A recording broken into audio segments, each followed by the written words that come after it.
కదిలించలేదా కాస్త కూడా నీ మనసుని పరదాలు దాటి ఒక్కసారి పలకరించవేమి అందరినీ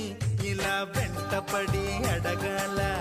సరదాగా నువ్వే ఎదురైతే సరిపోదా నిద్రపోతున్న రాత్రి నడిగా గుడ్డికి చేరిన గువ్వల నడిగా